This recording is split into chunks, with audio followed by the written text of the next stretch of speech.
On a full moon night, Vincent hears the sound of a baby crying outside his property.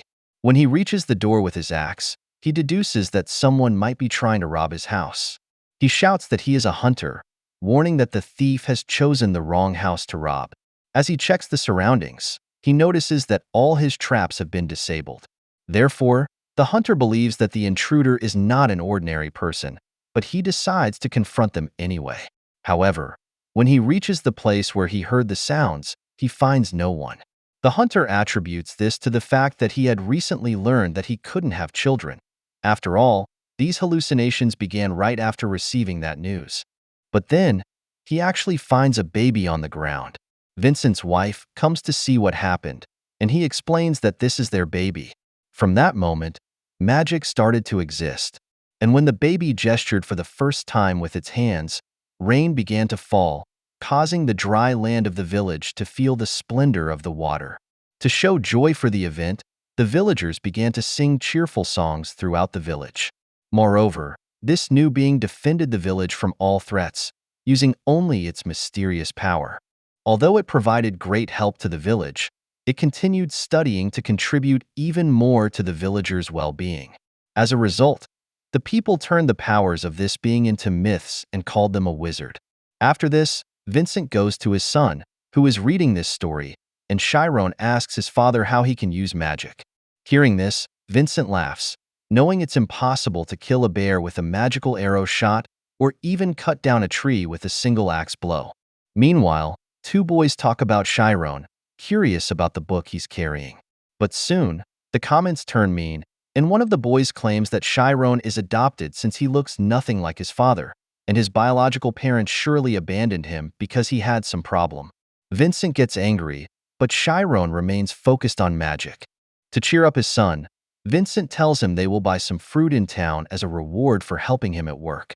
When they arrive in town, the boy is dazzled by the place. Vincent asks the boy to stay at his grandfather's shop while he runs the errands. At the shop, the boy begins to help his grandfather at work, but soon gets distracted talking about magic. His grandmother, Martin, doesn't understand what he's talking about and confuses magic with Manga. Chiron corrects her and points to his magic book.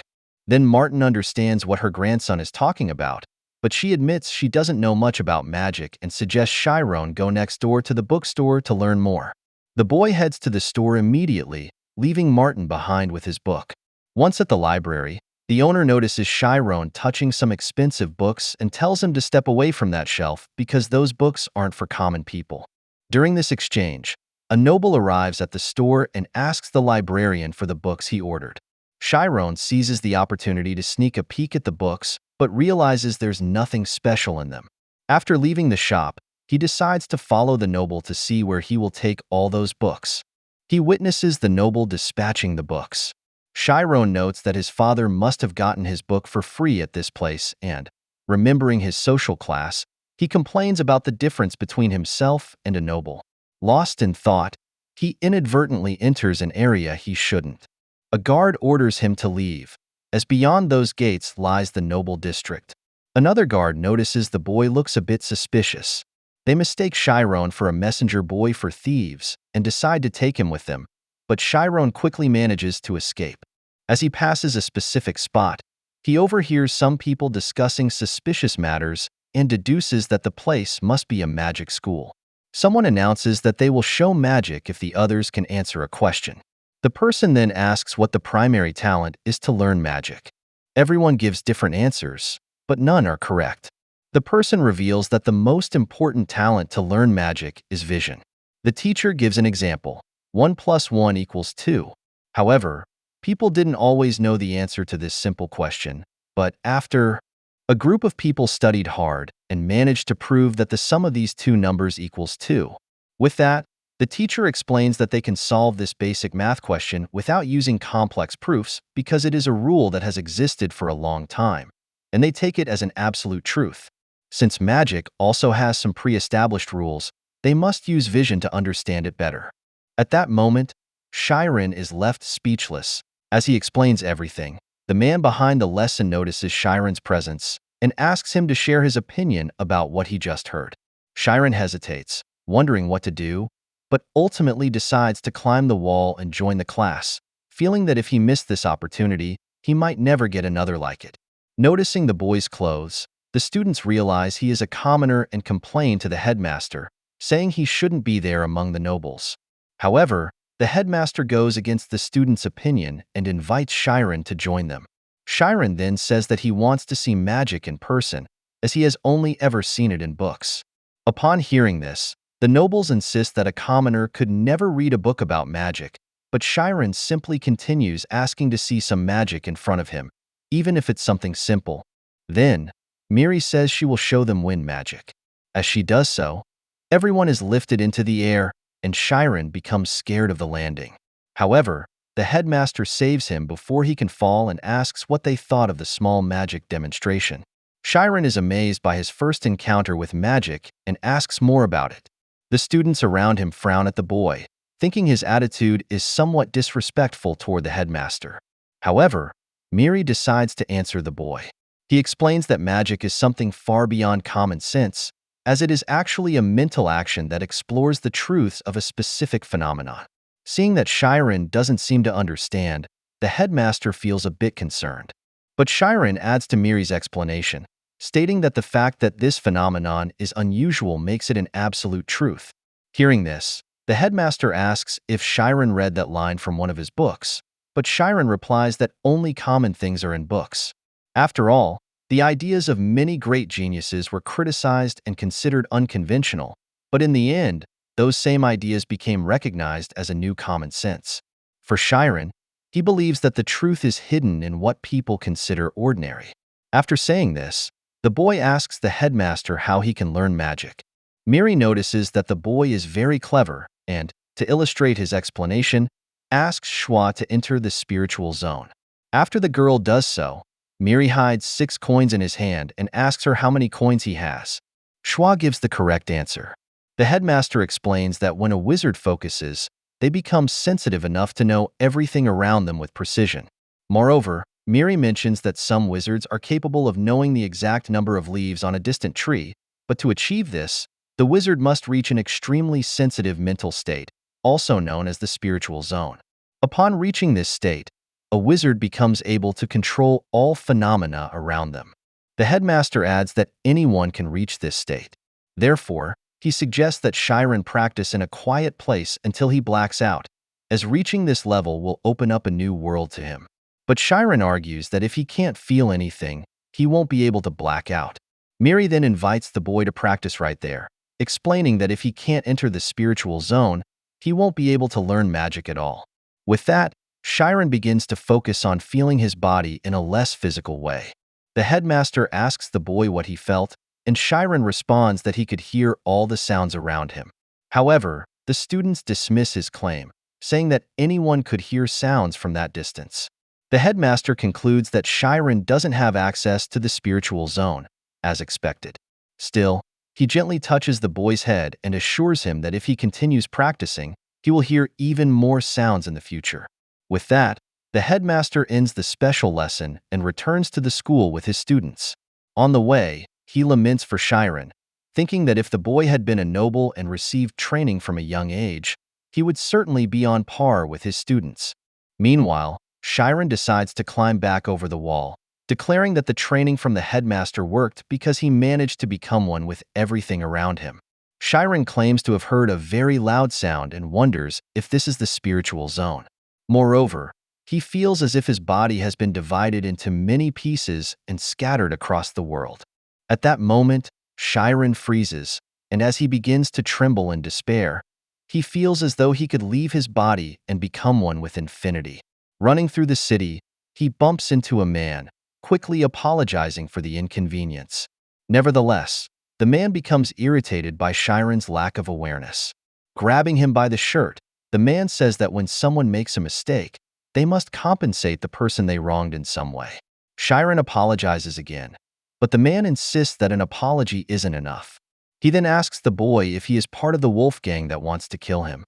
Amid this confusion, a girl named Amy interrupts and asks what's going on. It's explained that the boy was possibly trying to kill the man, so he's just punishing Shiren. The boy, in turn, denies this and says he only bumped into the man. One of the men becomes enraged and attacks Shiren, accusing him of lying. The man then declares that the boy will have to compensate them by bringing them his mother. Hearing this, Shiren's eyes change completely, showing his anger at the man's last remark. The man then strikes him again, calling him arrogant. Seeing that the boy is being beaten violently, Amy commands them to stop and rushes over to check if Shiren is okay. One of the men distances himself, claiming he didn't touch the boy. Amy tells them they should stop mistreating the boy from now on, but one of the men insists he will beat the boy and sell him to a village in the south. He also says they don't need to worry about the boy's disappearance, as he's not from a noble family. Hearing this, Shiren mentally calls out to his father and mother. Amy explains to the men that if they want to sell the boy as a slave, he must not have any imperfections. She suggests they inspect Shiren to see if he's fit to be sold as a slave. Misunderstanding her, the men order the boy to remove his clothes for the inspection. However, Amy realizes they've completely misunderstood her true intention, which was only to check Shiren's face. At that moment, a fly begins buzzing near one of the men's faces. Shiren feels the spiritual zone taking over the environment around him again and recalls when the headmaster performed the wind spell. The man grabs his shirt again, threatening to hit him. But this time, Shiren sends a gust of wind at him, causing the man and his companions to fly up into the air. Shiren watches them in astonishment at what he just did, and with their fall, all the men deservedly break their bones and begin crying out for help.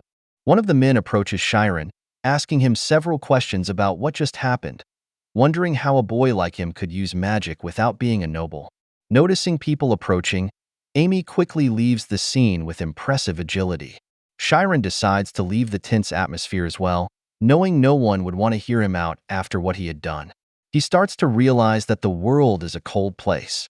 When he gets home, Amy is furious at having been bested by a mere kid. Meanwhile, her father notices that his daughter returned home earlier than usual and asks if she's been skipping classes again. Amy, in her arrogance, claims that she has already learned everything she needs to, so attending class is no longer useful or fun. Hearing this, Choran merely laughs at her arrogance and says that even though she's smart, she will end up in trouble if she continues behaving that way. Despite this, he notices his daughter didn't even try to argue back, leaving him somewhat confused. Amy talks to her father about magic, but he doesn't understand her intent. She asks her father to introduce her to someone who works at the Magic Academy so she can enroll there. After some time, Vincent returns home looking for his son, but his wife informs him that the boy went to collect wood in the logging area. Hearing this, he realizes it's snowing heavily and his son shouldn't be out there. So, Vincent decides to go look for the boy himself, recalling how his son had disappeared on a similar occasion in the past. At that time, Shiren had claimed he merely got lost. Meanwhile, the boy continues chopping wood and remembers the day he managed to use the Advent magic. Shiren admits he hasn't been able to trigger it again since that day, as he only managed to use it unconsciously. Although he doesn't know exactly how to wield his magic, he is still capable of entering the spiritual zone naturally. In this state of mind, the boy can sense everything around him with heightened sensitivity, from touch to shape and even smell. Using the spiritual zone, he feels the tree in front of him with greater precision. Noticing a glowing spot on the wood, he aims the axe at that specific point and strikes it.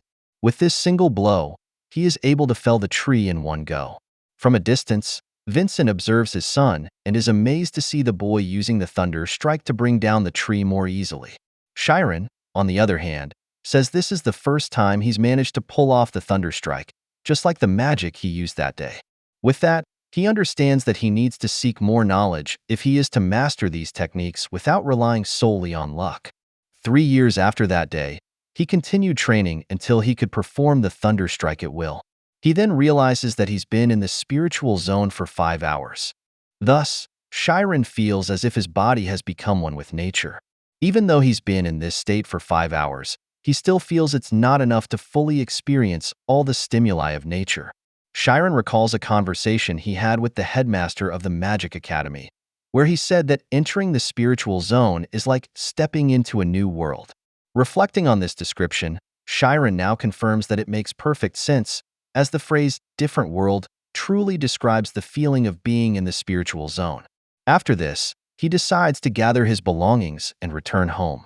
Upon arriving, he notices a few white horses and a carriage at his door and deduces that they have visitors. When he enters the house, his father tells him to greet the visitor, who turns out to be the head butler of the house. The man introduces himself to the boy as Timorin and explains that he is there specifically to see Chiron. Hearing this, the boy remembers that his family is of the kingdom's second noble class, which makes it strange that they are seeking him. Timorin approaches him and asks if he knows how to read. Chiron explains that he has been reading since he was young. The butler then proceeds to search him. Chiron, confused, asks what he's doing, and Timorin says that Chiron has a good reputation and knows how to read, even though he is the son of a simple woodcutter. After this, Timorin invites the boy to work at the house, and the job involves removing books from the large library in the estate. Since there are thousands of books to be moved, Timorin explains that the job will take about 2 years. While others will assist in the task, the division will still be managed by the two of them. Hearing this, Chiron deduces that these books must contain the knowledge he needs to become a wizard. However, Timorin clarifies that only the boy and his family will know about this job. If any of these books leak out, Chiron and his family will be killed. Chiron now understands why his parents seem worried about something.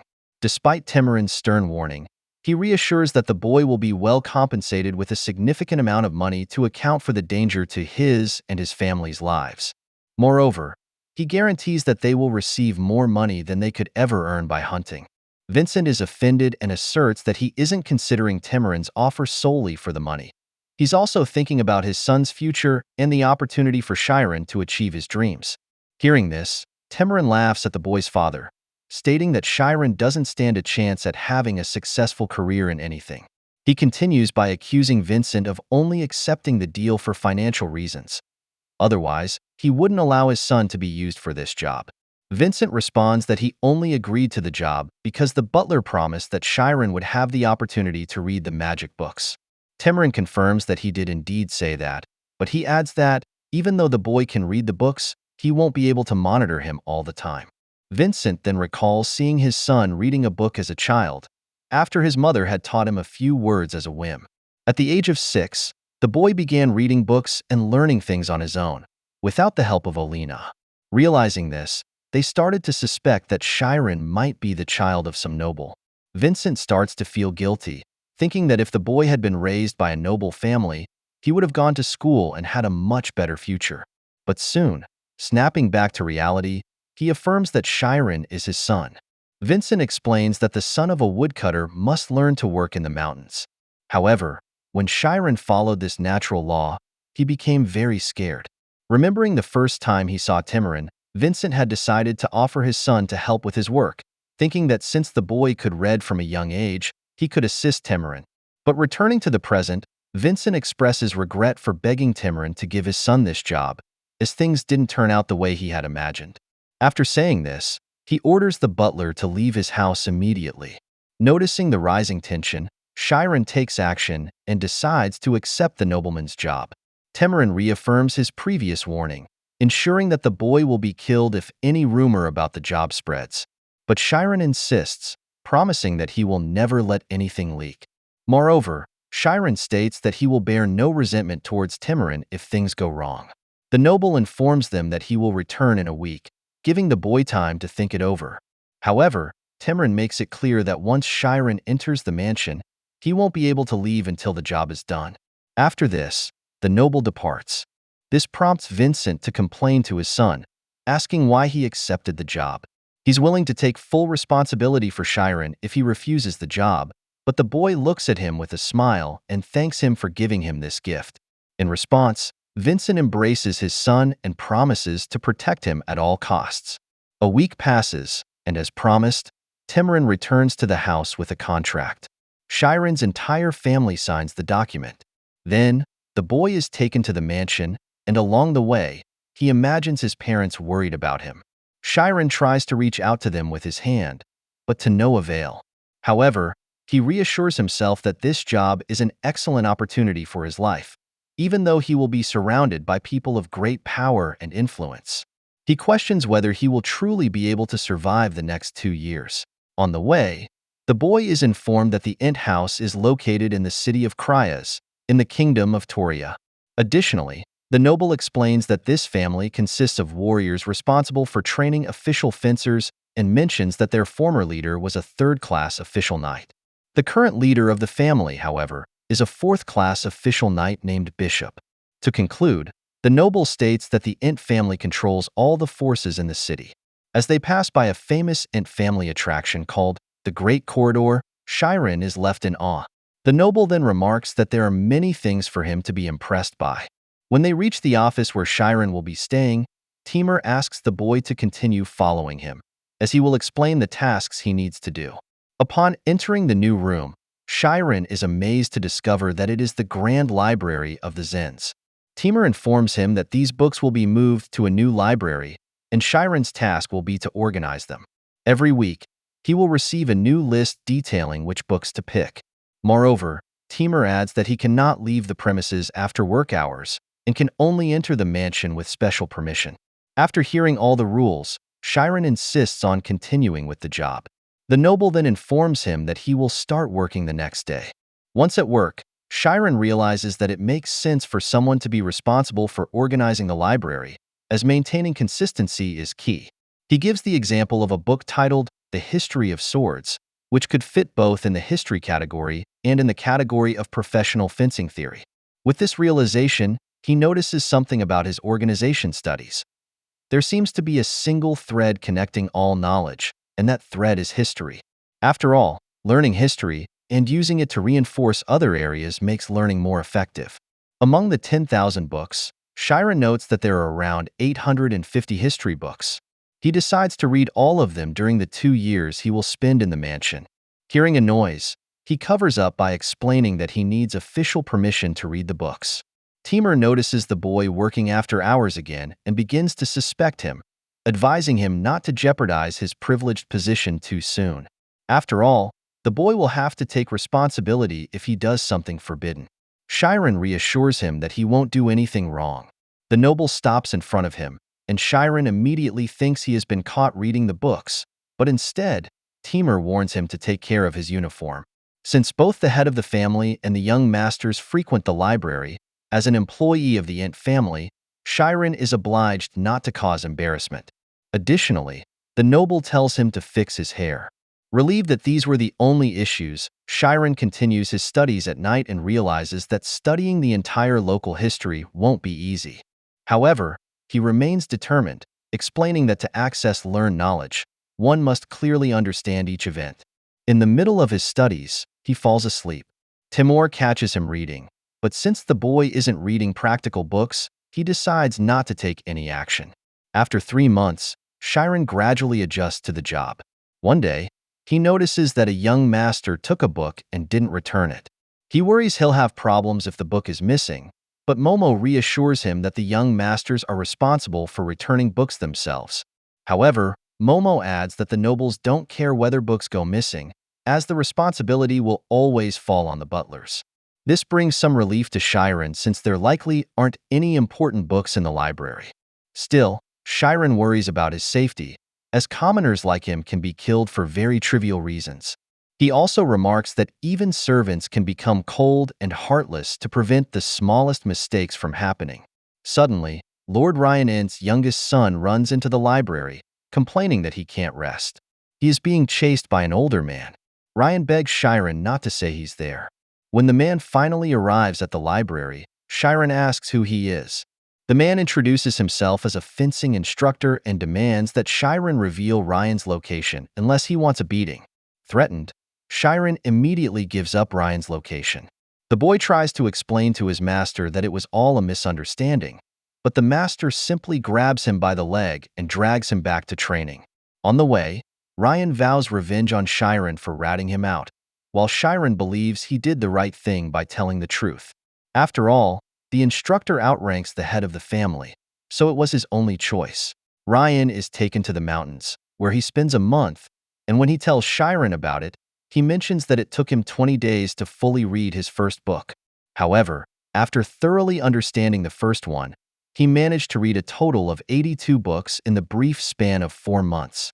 Chiron realizes that the beginning of studying was indeed the hardest part.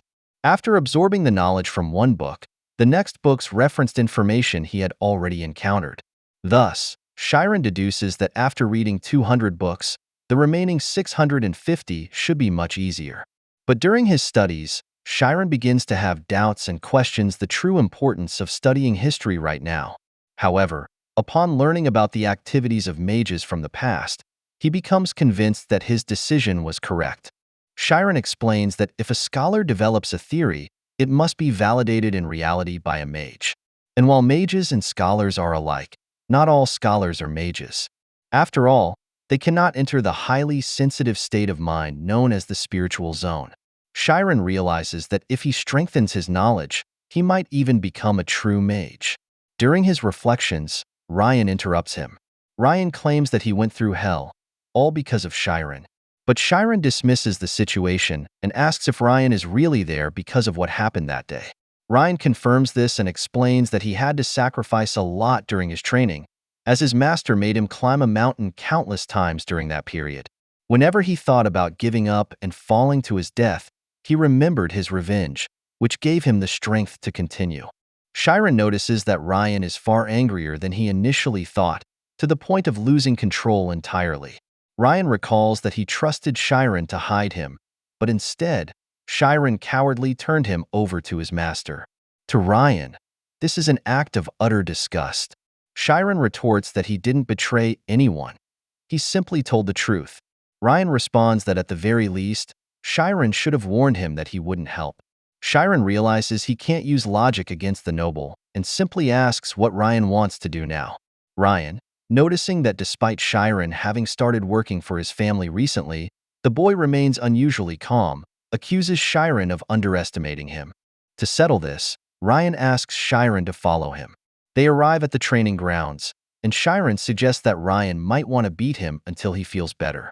Chiron decides to accept this aggression, thinking it's better than being killed. But instead, Ryan hands him a wooden sword and challenges him to a duel.